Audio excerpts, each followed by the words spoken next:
So hello everyone, in this video I'm going to tell you about my journey related to my NCLEX, okay?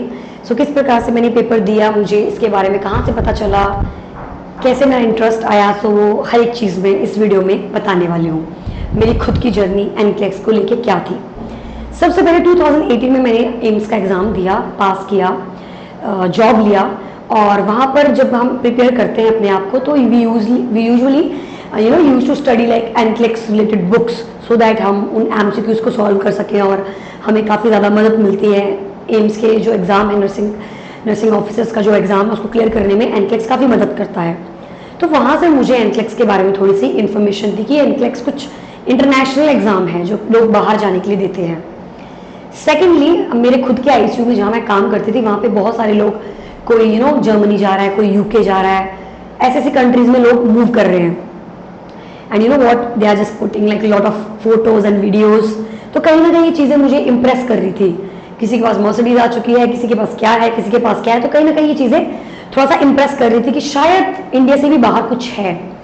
Then I just discussed with my mother that AIIMS तो चलो ठीक है, but मुझे बाहर जाने का भी interest सा हो रहा है। And my mom is like, ठीक है जाओ, तुम्हारे पास दिमाग है, तुम्हारे पास अक्ल है, हर चीज़ है, मेहनत करो और आगे बढ़ो, कौन रोक रहा है आपको। तो कहीं ना कहीं मुझे था कि हाँ ठीक है, बाहर जा सकते हैं, मम्मी से परमिशन मिल चुकी है। एंड देन आफ्टर 2019-20 जब कोविड चल रहा था, उस टाइम पे ड्यूटी से घर से ड्यूटी, तो फिर बिल्कुल 100% मैंने डिसाइड कर लिया कि भाई अब तो मैं जाके रहूँगी, क्योंकि ये लाइफ मैंने एक्सपेक्ट नहीं की है कि घर से ड्यूटी, ड्यूटी से घर, ये जंजीरें मुझे पसंद नहीं है। I just want freedom, because मैं उसी हिसाब से रही हूँ और पढ़ाई भी करी है, जॉब भी ली है, उसके बावजूद भी अगर जंजीरें हैं तो वो थोड़ा सा डाइजेस्ट करने वाली बात नहीं थी। सो मेरे माइंडसेट बिल्कुल हो चुका था कि मैं डेफिनेटली बाहर जाऊंगी।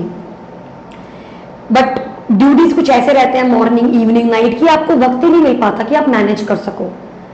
एंड देन आफ्टर मैनेज करना इतना मुश्किल था कि थोड़ा सा और एफर्ट डालने पड़ते हैं आपको, कुछ एग्जाम क्लियर करने हैं तो फिर मैंने सबसे पहले जर्मनी का सोचा। मैं जर्मनी के सेंट्रल लाजपत नगर में वहाँ पे गई। उन्होंने मुझे बोला कि 75,000 हम लोग आपसे लेंगे, आपको जर्मनी सिखाने के लिए पहले हम माल्टा भेजेंगे, माल्टा से आप जर्मनी जाओगे।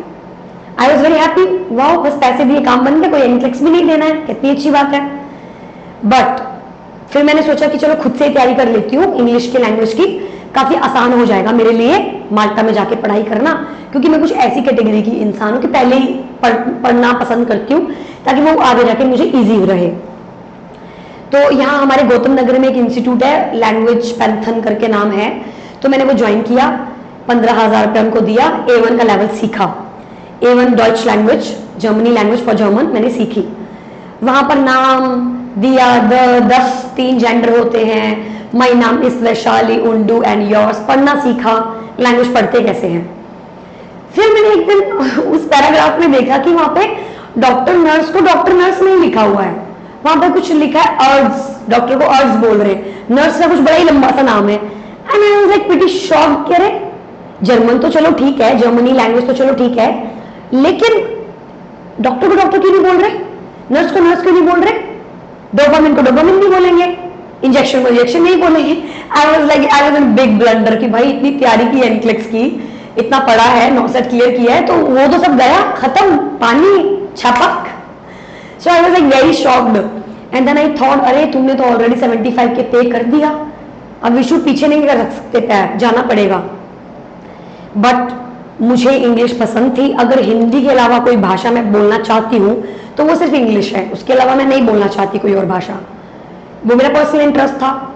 एंड जब मुझे पता चला कि वहाँ तो इंग्लिश बोली नहीं जाती है, वहाँ तो WHO के कोई रूल्स ही फॉलो नहीं होते हैं, मैंने एक स्टेप पीछे कर लिया और मैंने क्विट कर दिया जर्मन का प्लान। दूसरा मुझे पता था UK का, क्योंकि वो आसान प्रोसेस था, बस अपने 2-3 लाख रुपया लगाओ और UK जाओ, बस पेपर भी कुछ NCLEX पेपर भी नहीं देना है, छोटा सा CBT का पेपर है, और इंग्लिश का OET का इंग्लिश का पेपर था, तो इंग्लिश ही बोल रहे हैं वहाँ पे, तो वो चीज़ ने मुझे थोड़ा इम्प्रेस किया। लेकिन बाद में मुझे थोड़ा आइडिया लगा कि जो लोग वहाँ जो ऑलरेडी OET क्लियर करके जा चुके हैं, जब उन्होंने विजिट किया उन सर को जिनसे मैं पढ़ रही थी OET का, after 2-3 years she came from UK and I got to know that उसमें तो कोई चेंज ही नहीं है, कोई बोलने में, कोई रहने में, थोड़ा सा उठना बैठना, यू नो द विजुअली कुछ भी चेंज नहीं था। I was very much shocked, ऐसा कैसे हो गया कि कुछ बदलाव नहीं आया, 2-3 साल यूके में रह के भी वही सेम। तो भाई इस चीज ने मुझे काफी झंझोर सा दिया और मैंने रिसर्च करना और स्टार्ट किया।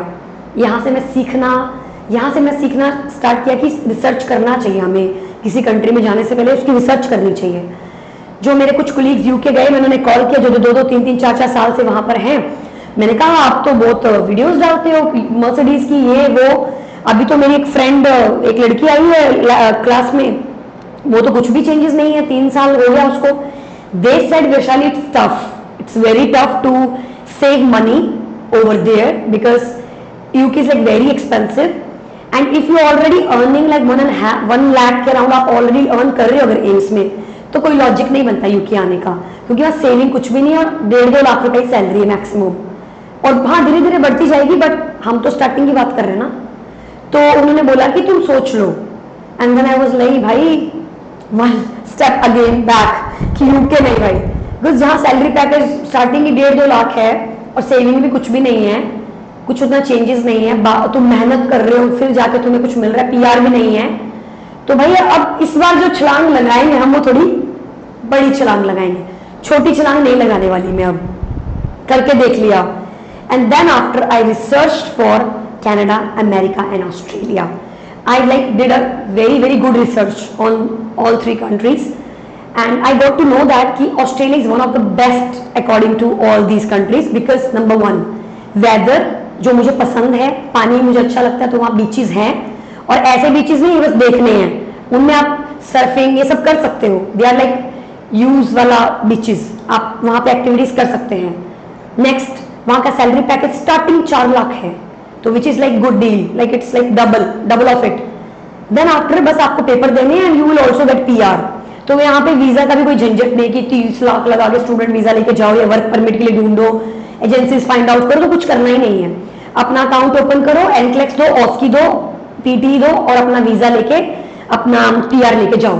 तो मुझे हर तरीके से ऑस्ट्रेलिया बेटर ऑप्शन लगा।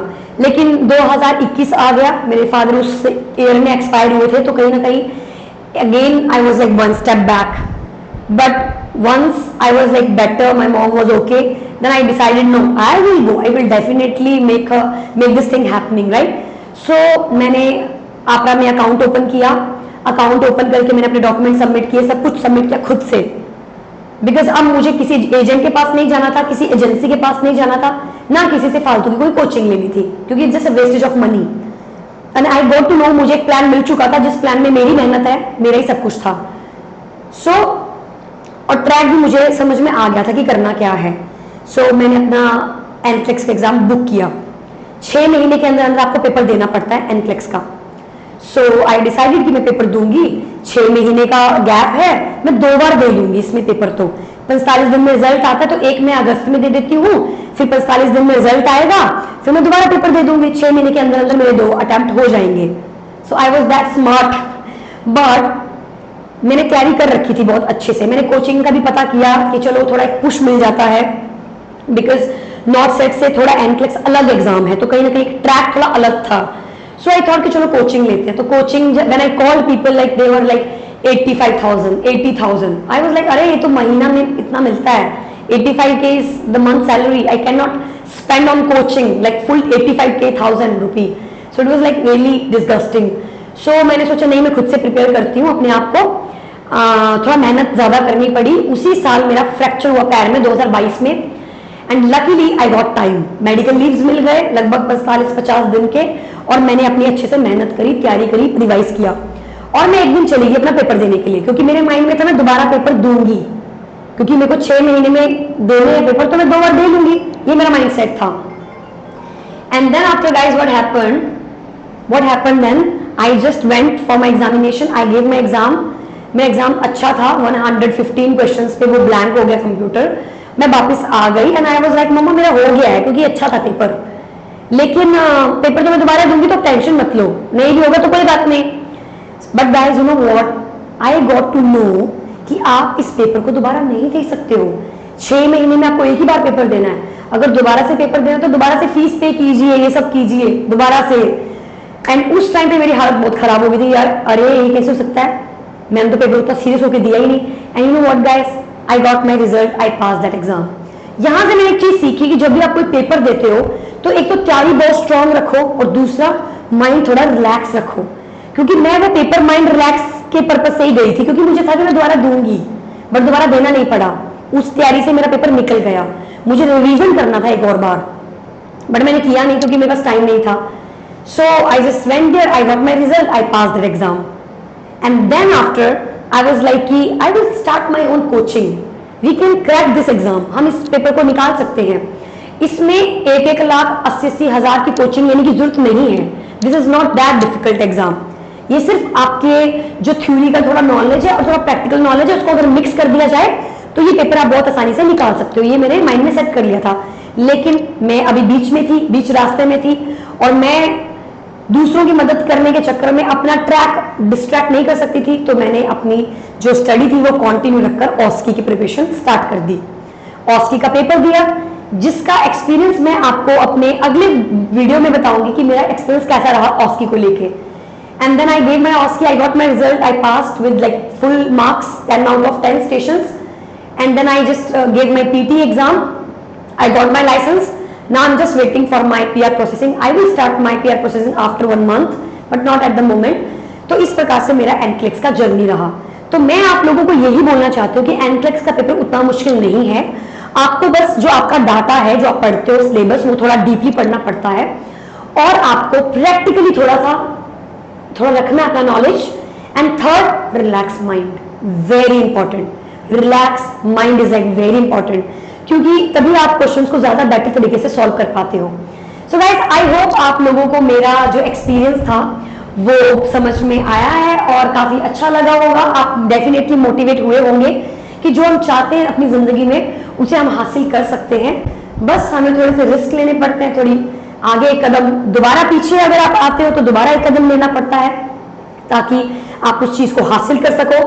बिकॉज आई गॉट लाइक 3-4 बार ऐसा हुआ है कि छोड़ो ना, एम्स की जॉब है तो है, Germany cancel, UK cancel, father expire हो गए, तो लगा कि यार छोड़ो, यहीं पे रहते हैं, मदर भी यहीं पे, बट नहीं, आपको दोबारा से कदम आगे रखना पड़ता है और डेफिनेटली आपको सक्सेस मिलेगा। आपको इतना पॉजिटिव अपनी लाइफ में रहना है। आई ऑलवेज थॉट लाइक कि जर्मनी नहीं हुआ क्योंकि वो मेरी कंट्री नहीं है, इसीलिए नहीं हुआ। यूके नहीं किया क्योंकि वो मेरी ड्रीम कंट्री नहीं है, वहां मेरे लिए बेनिफिट नहीं था उतना, इसीलिए मुझे आज यूके का मेरा प्रोसेसिंग हो गया है। तो इसीलिए वो एक कदम में पीछे आई थी, क्योंकि गॉड वांट्स कि तुम ऐसे आलतू फालतू कंट्री में मत जाओ, तुम सही जगह जाओ, सही फ्यूचर है तुम्हारा आगे, तुम दोबारा आगे बढ़ो। तो गाइस, ऑलवेज थिंक कि जो भी कुछ होता है वो किसी पर्पस से होता है और वो आपकी भलाई के लिए होता है। क्योंकि आपके अगर कर्म अच्छे हैं तो कुछ भी बुरा आपके साथ हो ही नहीं सकता है, if you are good enough, right? So just be positive, focus on your exam, do it with your relaxed mind and just calm down, go with flow।